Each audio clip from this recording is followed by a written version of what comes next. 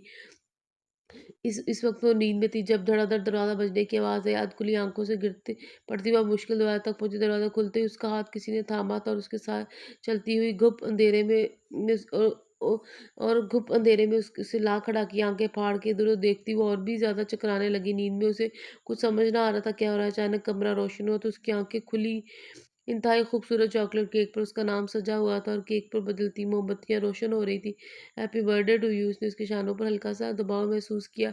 सरगोशी में ढली आवाज़ यकबारगी उसकी धड़कनें मुंतशिर कर गई। वो जहाँ की तहाँ खड़ी रही। उसने यूँ ही उसके पीछे खड़े होकर असार बाँधे, एक हाथ से उसका हाथ थामा और छुरी पकड़ा दी। मेकानगी अंदाज में केक पर छुरी चली और एक बार फिर उसकी सरगोशी उभरी। 27 दिसंबर जितना हसीन दिन कोई हो ही नहीं सकता।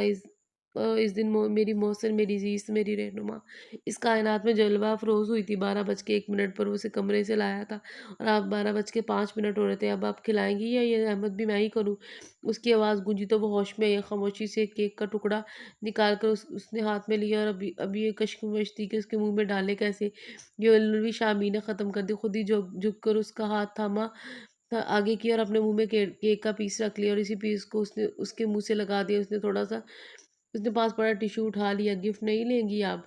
शहताज ने एक पल उसे देखा, फिर नजरें फेर ली। कम से कम आज तो खफकी खत्म कर दे। इस रिश्ते के अलावा भी हमारे 2 रिश्ते हैं। मैं कज़न हूँ आपका और दोस्त भी। वो उसी उसके संजीदा तासुरात देखकर बोला, एक यही 2 रिश्ते हमारे बीच रहते तो बहुत अच्छा था। तीसरे रिश्ते की गुंजाइश बाबा साई ने निकाली थी और उसे निभाना हमने। वो भी उसी के अंदाज में बोला, निभा तो रहे हैं हम, और कैसे निभाते निभाते हैं। इससे ज़्यादा की तवक्का सिवाय हिमाकत के कुछ नहीं। वो हाथ बांधते ही बोली, हाँ हाँ, दुनिया में जितने भी अज़वाजी रिश्ते हैं सिवाय हमारे अहमक और अहमकों की ज़िंदगी गुजार रहे हैं। उसने तन से कहा, इनकी बात और है। तो इनकी बात और क्यों है? क्या वो इंसान नहीं है? उनके सर पर सींग है, महज उम्रों का तजाद है। और ये अक्सर वहाँ भी हो जाता है जहाँ रस्म व रिवाज ना हो। इसका मतलब ये तो नहीं कि आप हर खुशी खुद पर हराम कर लें। वो आज बहस के मूड में था। किसी के लिए ये बात अहमियत रखती हो या ना हो, लेकिन मेरे लिए ये बहुत अहमियत रखती है। एक ऐसे शख्स के साथ ज़िंदगी गुजारनी जो मिचोर ही ना हो। मैं मिचोर नहीं हूँ कि गली डंडा खेलता हूँ या पतंगे उड़ाने जाता हूँ। इसे थोड़ा सा गुस्सा आया था इस बात पर। 22 साल का हो गया हूँ, शऊर है मुझे। आप चंद साल बड़ी हैं। क्या हुई? अम्मा अभी वाला रवैया रखना शुरू कर दिया आप मुझसे। जब मुझे कोई इशू नहीं तो आप क्यों मसला बनाए खड़ी है? तंग आ गई हूँ मैं आपकी इस बात पर। क्या बीवियाँ बड़ी नहीं होती है? हमारे नबी पाक सल्लल्लाहु अलैहि वसल्लम हज़रत खदीजा की उम्रों में के बीच पूरे 15 साल का फ़र्क था। वो एक कामयाब और आसूदा ज़िवाजी ज़िंदगी थी उनसे। इससे बड़ी आपको किस दलील को रद्द करेंगी? प्यार मोहब्बत और हम-आहंगी से रिश्ते बरकरार रखते हैं। प्यार मोहब्बत और हम-आहंगी रिश्ते बरकरार रखते हैं, ना कि अगर शौहर बड़ा हो और बीवी छोटी, तभी ये ज़रूरी है। वो आज उसकी हर बात के जवाब में लाजवाब कर रहा था। मुझे इस रिश्ते के हवाले से आपका तर्स और हमदर्दी नहीं चाहिए। मैंने आपकी खिदमत की तो मुझे मैंने आपकी खिदमत की तो मुझे इसका सिला देना चाहते हैं। उसके अपने अंदर की बात निकाल लाई। क्या यानी आप ये समझती हैं मेरे खुलास को आप तर्स या हमदर्दी से मशरूत कर रही हैं? वाह खूब! मैंने आपसे मोहब्बत की बिना पर मैंने आपसे मोहब्बत की है बिना किसी मतलब या किसी तर्स के।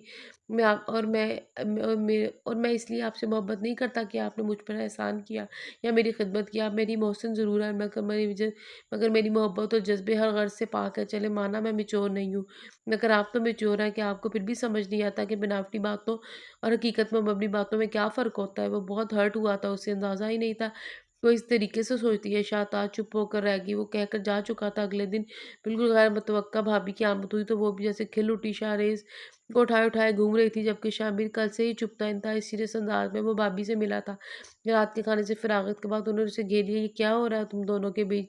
मशरिक़ और मग़रिब बने हुए तुम दोनों। इससे पूछे जिसने ये सब क्रिएट किया है। वो थोड़ा खफ़की से बोली, मैं जानती हूँ कसूर तुम्हारा ही होगा। तुमने ही कोई ऐसी दिल जलाने वाली बात की होगी जिसने हमेशा सीज़ बिहेवियर ही अपनाया है। वो उसकी हिमायत में बोली, वाह! ये अच्छी बात कही आपने। वो बड़बड़ाई, शाहताज चंदा मेरी बात सुनो। बहुत कम ज़िंदगी में ऐसे लोग आते हैं जो हमें अपनी ज़िंदगी से ज़्यादा अहमियत देते हैं। रिश्तों के खुलूस को परखना सीखो, वरना वक़्त का चाबक ऐसी चोट मारेगा कि बिलबिलाते हुए दर्द को सह भी ना पाओगे। अल्लाह का शुक्र अदा करो किसी की चाह बन रही हो, बल्कि किसी की नहीं। अपने शौहर की से बढ़कर और क्या खुशकिस्मती होगी पागल लड़की। अब जाओ जाकर उसे मनाओ। खाना भी नहीं खाया ठीक से उसने। उसे समझाते हुए बोली, मैं उसे मनाऊँ? तो और क्या, 2-4 मेहमान आएँगे उसे मनाने। उनकी सवालिया अंदाज़ पर वो तन से बोली, कैसे मनाते हैं भाभी? उसकी इस मासूमियत पर ज़ोर से हँसी। तो मैंने कौन-सा कभी किसी को मनाया है? जो मुझे पता हो। परेशान सी हो गई। मनाओगी तो पता चलेगा। सॉरी, इस मामले में मैं कोई हेल्प नहीं कर सकती। उन्होंने साफ हाथ उठाए और मुँह बनाती हुई वहाँ से चली गई। पूरा घर छाँटने के बाद वो लॉन में आसमान के तारे गिनता नज़र आया। वो उँगलियाँ मरोड़ती पास आई। उसने तिरछी नज़रों से उन्हें देखा, मगर कुछ न बना। वो यूँ ही कुछ देर यूँ ही खड़ी रही। फिर तंग आकर उसने जल्दी से सॉरी का लफ्ज़ अदा कर दिया। उसने हैरानी के झटके से नज़रें उस पर जमाई जो नीचे सर किए नादम नज़र आ रही थी। ओह! वो जो तरस खाने वाली बात की थी उसके लिए। वो जल्दी से बोली, बस सिर्फ़ इसके लिए एक और सवाल था। नहीं, मतलब है हर बात के लिए सॉरी। जो भी मैंने कहा उसे समझ नहीं आ रहा था क्या कहे। आपको यहाँ भाभी ने भेजा है तो मैं कोई सॉरी एक्सेप्ट नहीं करूँगा। वो साफ गोई से बोला, मैं अपनी मर्ज़ी से आई हूँ। हाँ, वो अलग बात है कि मेरे इरादे को अमली जामा पहनाने में भाभी मददगार साबित हुई। अपनी सफाई में बोली, शामिर आप अब भी मुझसे खफ़ा हैं? वो मुझसे पूछ रही थी। शामिर इस अंदाज़ पर बेहोश होने लगा। तुमसे आपका आप यानी तब्दीली आई नहीं, तब्दीली आ चुकी है। क्या मेरा हक नहीं है आपसे नाराज़ होने का? वो अपना सवाल करने लगा। हाँ, बनता है। मैंने बहुत हर्ट किया आपको अपनी बातों से, अपने लहज़े से। मैं मजबूर थी, मैं खुद नहीं समझ पा रही थी मैं क्या चाहती हूँ। जो गुस्सा निकाह के वक़्त था, वो ख़त्म होने का नाम ही नहीं ले रहा था। गोया वो भी निकाह में ही आ गया था। ये बेजोड़ रिश्ता मुझे हज़म नहीं हो रहा था। फिर जब आपसे ने ये सब शुरू किया तो मुझे लगा मेरी रियासतों का मुआवज़ा अपने साथ की सूरत में देना चाह रहे हैं। तो मैं इस ज़्यादती आपके साथ नहीं बर्दाश्त कर सकती थी कि ज़बरदस्ती आपसे अपने से इतने साल बड़ी लड़की को आपको झेलना पड़े। मगर इस रात जब मैंने वो सबका आपको बुरा लगा तो हकीकतन मुझे भी बुरा लगा। बाद में जब मैंने सोचा तो इदराक हुआ कि आपके साथ ज़्यादती की मुर्तकिब हो रही हो। सर झुके अपनी गलती का एतराफ़ कर रही थी। देर आयद दुरुस्त आयद, है ना? उसने थोड़ा-सा झुक कर कहा तो आँखों में दर आती नमी को पलकें झपक कर अंदर उतारने लगी। यार, पहले ही दिसंबर इतना सर्द और नर्म हो रहा है, आप तो और नमी मत फैलाएँ। वो हँस पड़ी। हँसने के बाद बाईं आँख का आँसू फिसल कर गाल पर आ गया, जिसने उसे सरहद से साफ़ कर दिया।